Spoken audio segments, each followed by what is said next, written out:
Hey everybody, I'm Brian. We started renting our pool out this year on an app called Swimply, and I wanted to share with you the pros and the cons that we've seen after doing this for our first summer. Now, if you're not familiar, Swimply is an app that allows you as a pool owner to rent your pool out by the hour, and it allows other folks to find your pool, reserve it when it's available, and come and enjoy your space as much as you enjoy your space. Now, we decided to give it a try because we've got a pretty unique backyard. We live in Western Washington in the United States, and our backyard is filled with tropical and subtropical plants. We grow 10 different types of palm trees here. We've got 9 different types of bananas, lots of different lilies and other plants that you would typically find in warmer environments. And we wanted to find a way to share the space and at the same time cover our costs and maybe make a few extra dollars on the side. So the app Swimply allows us to do that in conjunction with our pool. We're able to rent it out and allow people to come enjoy the backyard space and get some good use out of it. Now let's talk about the pros. First pro is money. So we've actually made in about 2.5 months, we've made close to $12,000 renting the pool out by the hour. Now that is gross. We do have more expenses than we would typically have in a summer, but they aren't that much higher. And realistically, we're probably in the $9,000 to $10,000 range for what we've produced in net income over this summer renting the pool out.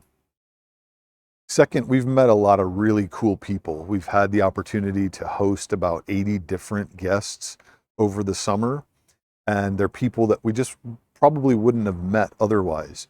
So it gives us an opportunity to meet folks. We've become friends with some of them. We've had some that have come multiple times, and it's just really fun to meet new and interesting people. Another pro related somewhat to the money side of things is a lot of our pool expenses are now business expenses, meaning we can reduce those costs from our taxes. Things like the chemicals, the chlorine, the water, the money that we spend heating the pool, everything that we buy that's for the pool now becomes potentially a partial or full business expense. And that reduces our taxable income, which allows us to pay less in taxes. Another pro for us is we get to share our unique space. Again, we are near Seattle, Washington, but we've got a lot of tropical plants in our yard. We've got banana plants that are 16 feet tall.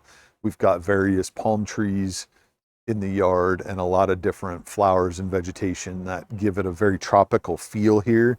And there's just nowhere else around here that you can go to get that type of feel or to be in that type of environment. You'd have to drive pretty far down the coast into California to get a similar type environment to what we've produced here in our backyard. Now let's talk about the con side of things, because it's not just all roses and sunshine. Swimply is a newer application. It's a newer company. So what that means is you deal with things that are not really ideal.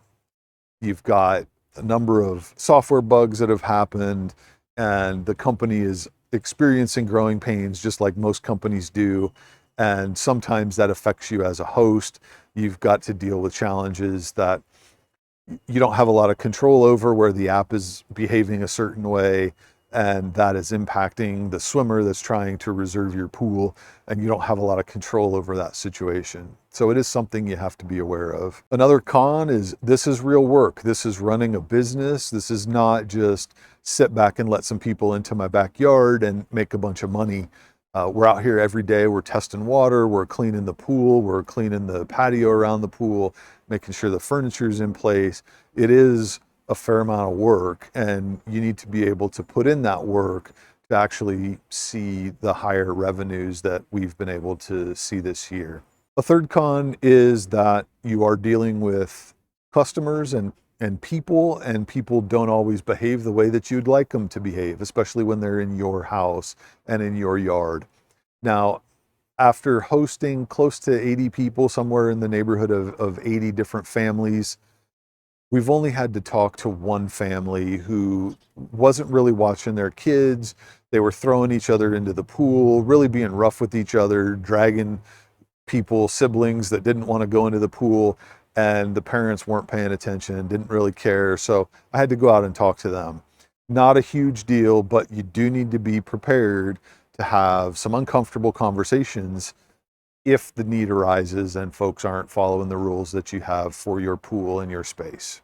Now, with all that being said, we plan on continuing to host, and we're looking forward to how we're going to manage things in the winter as it gets colder. Obviously, we're not going to be able to make the same amount of money that we do during the really hot months here, but we do have some ideas on how we might do that. We're going to try a few different things and see what works for us and continue to make adjustments through the winter, but we plan on hosting again. We'll definitely be hosting again next summer as well. So we will continue to document how it goes with Swimply on this channel, lessons learned, pros, cons, good, bad, what's working, what's not working, all of the things related to hosting your pool on Swimply. We also will be creating additional videos on short-term rentals related to Airbnb, to Hip Camp, to Peerspace, and some of the other applications that allow you to rent your space for a short term, either hourly or daily. So subscribe to the channel if you haven't done so already.